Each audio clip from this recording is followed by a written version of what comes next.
Now I'm going to teach you how to do the cradle, and I'll teach you a little transition to get into it that is a little more helpful than if you're a beginner having your hand up. It'll feel weird to have to put your hand down suddenly, so this will be sort of an intermediate transition that will just help you get into the spin a little better. So this is what the cradle looks like.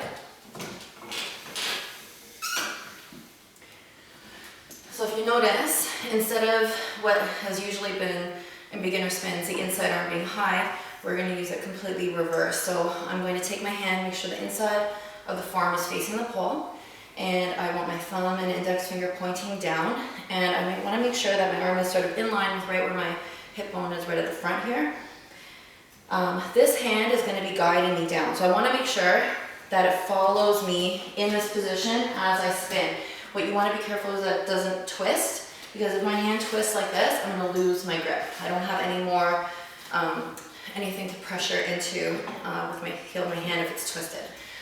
The other thing is the top hand is going to come across at eye level. A lot of people want to reach up here. The problem with this is you're not going to be able to use your biceps to tuck you into the pole. When you start to get some really good speed happening, this is what you're going to need to pull in. So essentially what your arms are doing is you're pulling with the top hand and you're gliding your body down with the other hand. So it's going to be important that as you spin, these hands come with you the entire way. The other thing is you're going to use your outside leg to create your momentum. So you're going to start off with the top hand off the pole. The outside leg is going to swing around and your hips turn over and in. So you don't want to kick up, you want to kick around. So when I use my hip to create the circle, I'm going to reach up at eye level. I'm going to continue the movement, press my belly into the pole to help guide me down. And you'll notice that my hands have followed me the entire way in that position. So 3 most important things: where your hands are to start, and that you make contact either with the top of your thigh or your stomach as you come around. If you don't make contact, what it will end up looking like is you'll look like you're jumping around the pole because there's nothing to help guide you down. So again, the inside of the hand is down, forearm facing away from the body, hand eye level, outside leg is going to swing, create the momentum, tuck into the pole, knees towards the chest, and then you're going to land down to your toes and release.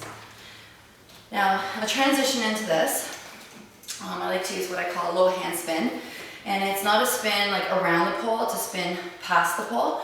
So if you were standing with your left hand and left foot on the ground, you're going to push away with the right hand, step on the right foot, grab with the left and left, right and right. So your feet and hands always match on the pole. Now my hand is just halfway down, so all I have to do is take 2 steps, position, and spin. Okay, so again, if I did this from the right side, if I had my right hand on the pole, I'm going to spin past the pole, going left, right, left, and then pull myself in 2 steps into my cradle and land.